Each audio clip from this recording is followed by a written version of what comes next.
Sir చెప్పండి. అట్లాగా sir పోలీసులకి అదిగానా సిగ్గు శరం ఉందా అన్న? ఎందుకు రెడ్లను అరెస్ట్ చేయట్లేదన్నా? ఎందుకు అరెస్ట్ చేయట్లేదన్నా?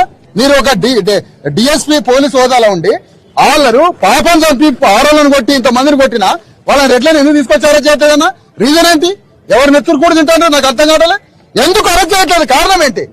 వాళ్ళు భువన్ అనుకుంటా కొత్త నుంచి 2 రోజుల నుంచి భువన్ నీళ్లు పనిచేసి ఇక్కడ కూర్చుంటే వీళ్ళకి దిక్కు లేదు, ఉల్టా వీళ్ళ మీద కేసు చేయడానికి పోయినరు. వాళ్ళని ఎందుకు అరెస్ట్ చేయట్లేదు? ఒకటే రీజన్ చెప్పండి. వీళ్ళ కోర్టు నుంచి ఎందుకు పోతారు? వాళ్ళని సంకలన చేతులు పెట్టి ఈడ్చుకొచ్చి ఎందుకు పోలీస్ స్టేషన్ చేయలేదు? ఎందుకు రిమాండ్ చేయలేదు? ఎందుకు అరెస్ట్ చేయలేదు? అసలు పోలీసులకు సిగ్గు సర్వం లేకుండా ఎందుకు నిలబడ్డారు ఇక్కడ? ఎందుకు అరెస్ట్ చేయడానికి పోతారు? ఎందుకు అరెస్ట్ చేయడానికి పోవట్లేదు మీరు? వాళ్ళని ఎందుకు అరెస్ట్ చేయలేకపోతున్నారు? మీ మీద ఒత్తిడి ఏంటి? అసలు కారణం ఏంటి? అసలు ఇంత బాహాటంగా, ఇంత దుర్మార్గమా? నీకు కుటుంబాలు లేవన్నా? నీకు భార్య పిల్లలు లేవన్నా? పిల్ల 2 నెలల పాపం చంపిండ్రు. ఆ రెడ్లను అరెస్ట్ చేయకుంటే ఈ యూనిఫామ్ ఎందుకు బ్రదర్ మీది? దేనికి యూనిఫామ్ అంటారు మీది? మీ డ్యూటీ దేనికి? మీ యూనిఫామ్ దేనికి? అసలు రీజన్ ఏంటి? ఎందుకు అరెస్ట్ చేయట్లేదు? రీజన్ చెప్పండి ఒకటి. కారణం ఏంటి? ఎందుకు అరెస్ట్ చేయట్లేదు? ఇది రాష్ట్రం అంతా అతిపెద్ద ఉద్యమం అయితే సార్. చివరికి పోలీసులు మొత్తం సస్పెన్స్ కావాల్సి వస్తుంది.